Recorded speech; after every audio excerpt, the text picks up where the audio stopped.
Okay. So let us talk about maximum and minimum values. This is a calculus um, topic, and it helps us to, well, let me not get ahead of myself. But yeah, maximum and minimum values. Hold on, let me make sure my notes are accessible here. All right. So here we go. We're going to lay out some definitions first, to kind of establish all of this stuff. So let's get into it. So I'm going to copy some things and paste them, and make sure that you take notes, y'all. Make sure that you take notes. It's important um to do that. Hold on a second. Okay, here we go.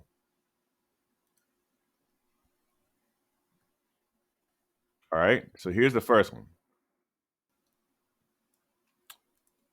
Okay, let me see if I can make this look a little bit better. All right, here we go. So a function has an absolute maximum. And I'm going to make that bold. Oops, no. Okay, never mind. This is the important part though. See if I can underline it or something. That's okay. So a function has an absolute maximum at C if f of C is greater than or equal to f of x for every x in the domain. And f of C is known as the maximum value. So let's kind of like explain what that means. So first of all, I kind of have I have this drawing of some function that I'll call f of x. Okay.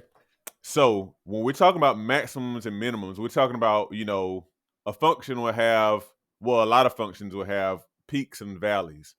And essentially, the higher points of a function will be, like the hill, the top of a hill, that's like your maximum. The valley, if you will, is a minimum. Then you have what's called absolute maximum. Absolute is like the highest point.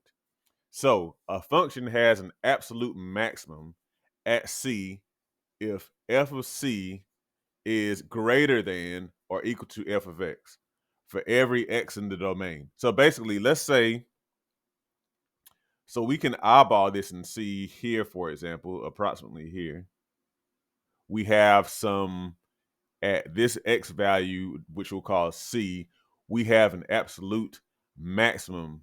So basically, if that is C, then this right here would be f of C. Okay. So, and we can call this an absolute maximum because this is the absolute highest point of this function in for every x in this domain. For every x value in this domain, x equals C is the highest point, and that actual value, the maximum value, is f of C. Okay. All right. So again, that's the absolute highest point. Now let's keep this thing going. Let's see if it will let me. Okay, I'm gonna have to move. Oops. Hold on a second. Didn't mean to move the whole thing. Okay, so let's see if I can. Okay, here we go. Let's get this next definition here.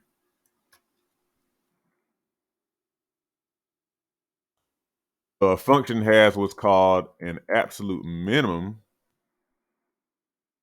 at C if f of C is less than or equal to f of x for every x in the domain. And f of C is known as the,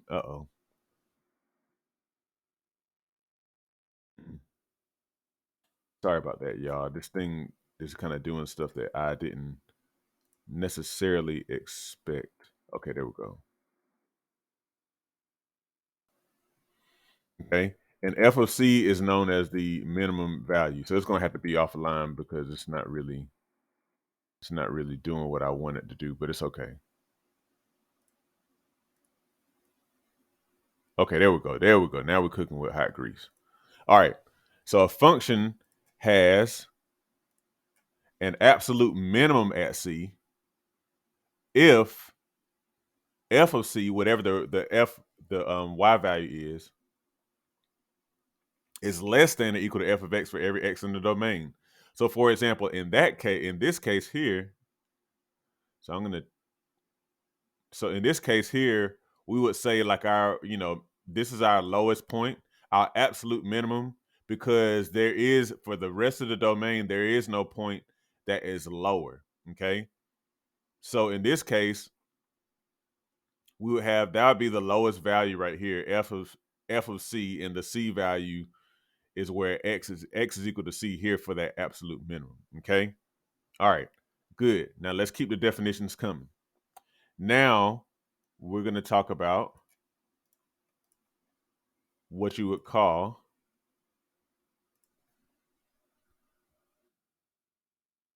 and let me just expand this here, and then we'll talk about it.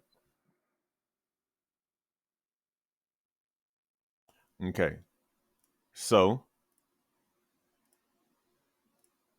a maximum is called a local or relative maximum when x is near c, or in other words, in some interval. Okay. Now, so we actually don't have a local. Well, actually, yeah, we do. So let me explain this. Okay, a maximum is called a local or relative maximum when x is near c, or in other words, in some interval. So all that's saying is, so you can have an absolute maximum. Absolute maximum is the highest point. Now, in this case, our absolute maximum, which is here, is also going to be a local maximum um, on an interval. So really on any interval here, because it's absolute, is also local. But you could say this is a local maximum from this x value to this x value, or in this case, for this whole domain represented for this function. This is also a local maximum. But what this is also saying is, say we had another hump, like say, for example, that we knew that this function, I'm just going to do a dotted line for this intent. Say that we knew that this function went on and did like that. Now, this point right here would be at least on this interval, from an interval that was like immediately around this part of the function, like say from here to here. This would also be considered a maximum as well, but this would be a local maximum, also known as a relative maximum. Because whenever x is near whatever that c value would be, whenever x is near wherever that c value would be, then that is a maximum. Okay, so on that interval, that would be considered a local maximum or a relative maximum.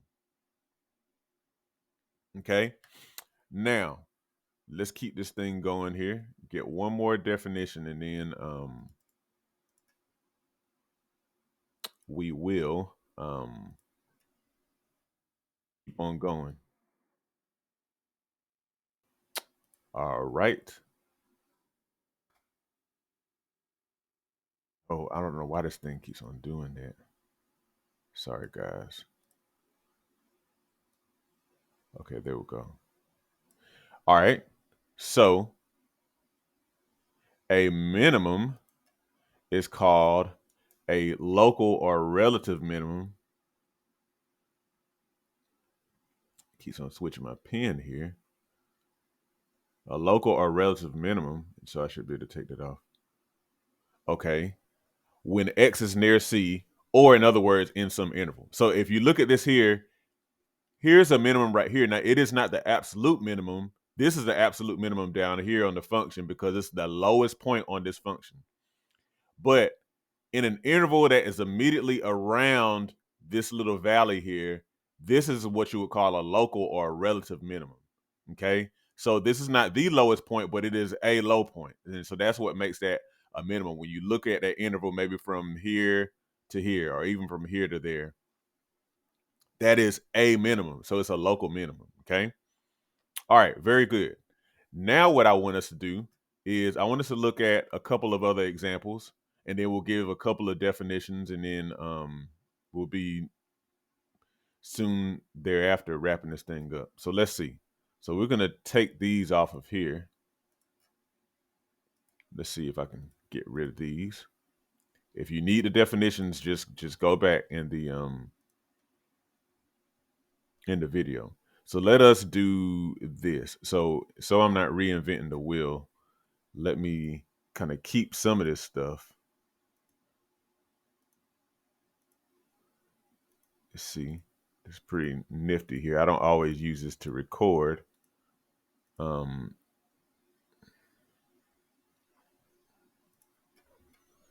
but okay, good. Okay, there we go. Here we go.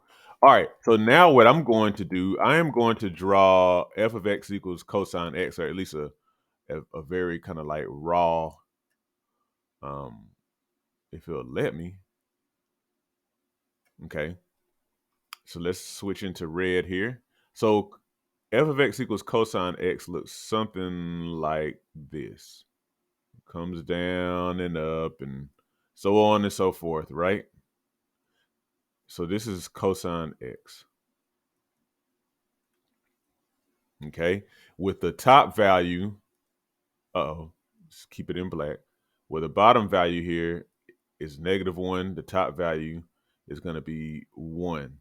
Because, cosine is steadily going, it's vacillating between 1 and -1, 1 and -1. And so let's put some values here. So we know that cosine is 1 whenever x is equal to 0. We know that cosine is -1 at pi. And so basically what you have is this thing repeats for every so you go from 1 to -1 and back up to 1 whenever you get up to what's that, 2 pi. Okay. So it has a period of 2 pi. That means that's how long it takes for it to repeat itself. Now, so the way that we're gonna so what's what here? So f of x equals cosine of x reaches its absolute and local maximum value of 1 infinitely many times. Like we said, f of x goes forever and ever in this direction and this direction. And it's forever reaching its absolute and local maximum values of 1 infinitely many times. Basically at cosine 2 pi n for every integer n. This is when it's reaching its absolute and local maximum values. Okay, it's for every so for when n is equal to 0, it's going to be at 1. When n is equal to 1, it's going to be equal to 2 pi. When n is equal to 2, it's going to be equal to 4 pi. And so you see, it's going to keep on reaching that maximum value. That's absolute and local, because it's local on any interval and it's absolute for the entirety of the function. Okay. And so for cosine, so that's 2n plus 1 pi. Let me see, times pi. That's how I need to put it here. For every integer n, we're reaching our absolute and local minimum values. So just think about that. So the minimum value is going to be -1 for cosine. All right. Now, so it's gonna get back. So even if you see over here at negative pi, it's gonna be at -1. So basically, every time that we get to cosine 2n plus 1 times pi. So like when n is 0, then that's gonna be 3 pi. When n is 1, I mean, I'm sorry, that's gonna be just pi. When n is 0, that's gonna be 3 pi. I mean, 1 is gonna be 3 pi. When n is 2, that's gonna be 5 pi. So you see every odd number pi, we're reaching our absolute or local minimum. Again, absolute because it's the absolute lowest that the function goes, and then local because if you take that on any interval, that's going to be a local minimum. Okay, so that's the way that works for cosine, or really, those type of trigonometric functions. Same thing, with sine. Okay, now let's look at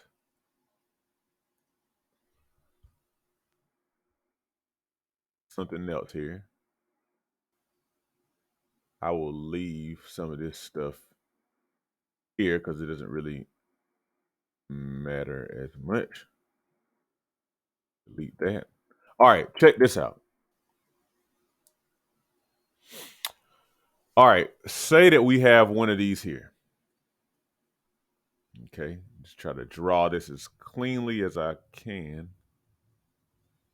So you may recognize this as a rough drawing of the function f of x equals x to the third power, x cubed. Okay, now, okay, and let's get this verbiage and stuff off of here too. Now pay attention to this. Let's see.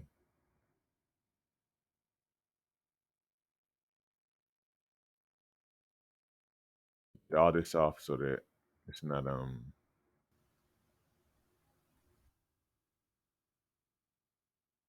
in place. I wonder if it will let me. Oops. So sometimes it's kind of helpful if it'll let me actually select a lot of it. Okay, yeah, I can do. I think I can do like this. Yeah, there we go. Sorry, guys. I don't, like I said, I don't always use this tool here, but it's okay. All right, so let's look at this here. So x cubed, it goes forever and ever in this direction, forever and ever in this direction. It's technically as x increases, this goes up obviously exponentially. And same thing here. Now, f of x has no, and let me write this down, no local or absolute maximum or minimum values. So you look here, it doesn't matter if you take it on any interval, like if you went from here to here or whatever, this function that goes on and on forever has no local or absolute maximum or minimum values because it goes from because it the domain is from it negative infinity to positive infinity. And even of course, that's the domain, but the range of set of y values is really negative infinity to positive infinity as well. So it doesn't matter what x values you consider, this has no local maximum or minimum values. Okay. All right. So I'm going to leave that on here and let's give this definition right here. Use my little lasso again to, get some erasure going on. So check this out.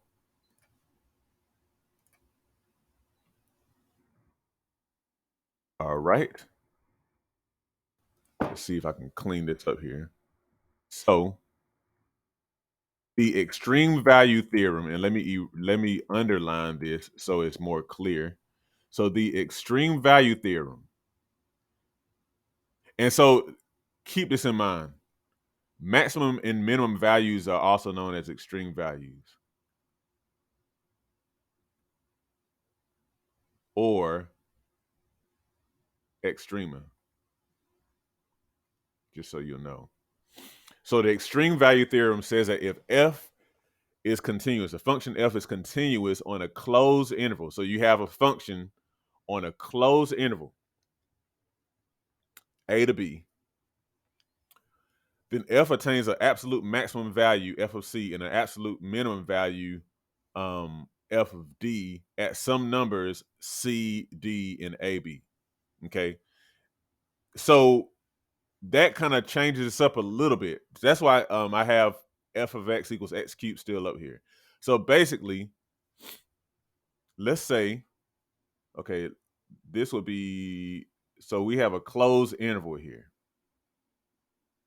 So I'm going to actually, so really what I should do, to be honest, is erase, and I probably need to do that so it's kind of like clear. Yeah, let's do that to not be confusing.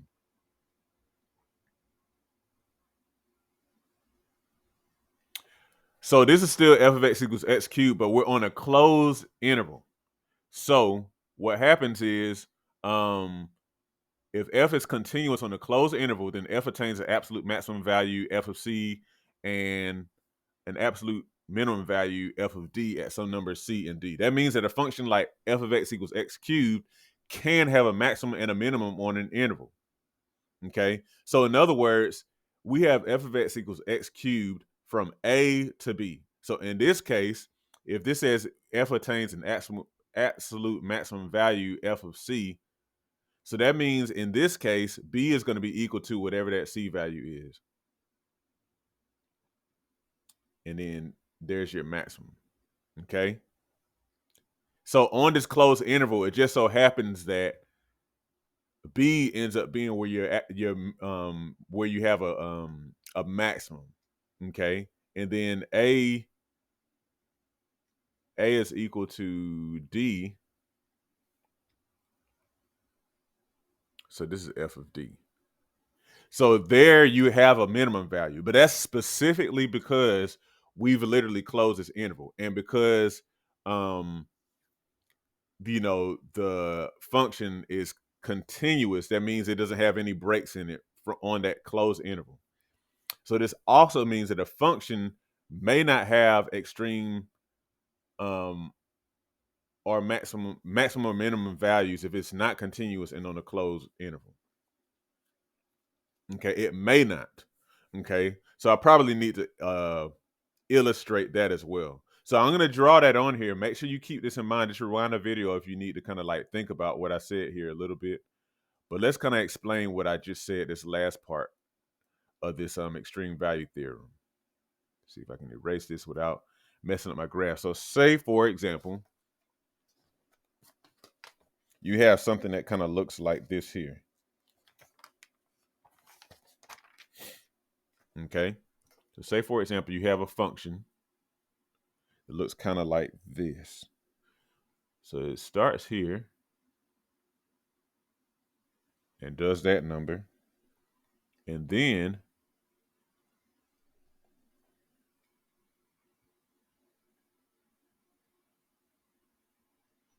so say, for example, you have this function here. Let's check this out. So let me erase this because this is not f of x equals x cubed by any means. So let's see here.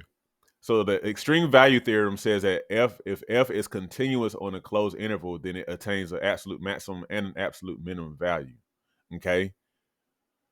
But a function may not have extreme maximum or minimum values if it is not continuous on a closed interval. So you have something here, a function that is actually not continuous, you see, because you have to pick up your pencil essentially to go from here to there. But if you notice, it does have a minimum value down here. Let's just label this as, so this is the close, so this will be, so there is a minimum value at x equals b. There's 0 there. But does it have a maximum value? It doesn't. And that's because up here, you don't have, so this function is forever approaching but never reaching whatever this value is here. You see what I'm saying? So there is no absolute maximum value. We're looking for absolutes, okay? So this it has a minimum absolute minimum, but it doesn't have an absolute maximum. But remember the extreme value theorem says that if f is continuous on a closed interval, it has an absolute maximum and an absolute minimum. All right, let's do one more example here, and then we're going to, for real, be finishing up this video. Hopefully this has been helpful. See if I can erase this without messing up my graph. Okay, good. So say, for example, you had something that looked like so. Okay, and it's going on and on. All right, so check this out. So you have this function that starts here and it goes up forever and ever. This is a continuous function that has no maximum or minimum. Now, it would have a minimum if this was a closed circle, but it's an open circle, which means it's forever approaching but never reaching whatever this value is right here. when you're at x equals 0, whatever this is, then this has no, so we'll just say that this is the A, this is A. So f of A is not a minimum because it's an open circle. And then it has no maximum because at B it goes up and up and up and up and up. It never quite reaches x equals B, and it has no high point because it just goes up forever. So this is another example where you have no maximum or no minimum value for a function. All right. All right, good.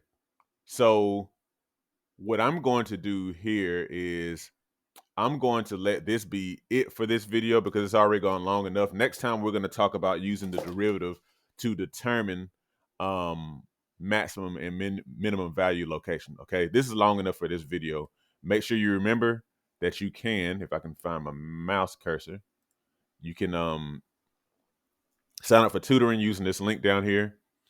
And SAT math practice I do every week using this link. And don't forget to subscribe, like, and share this video. All right, y'all.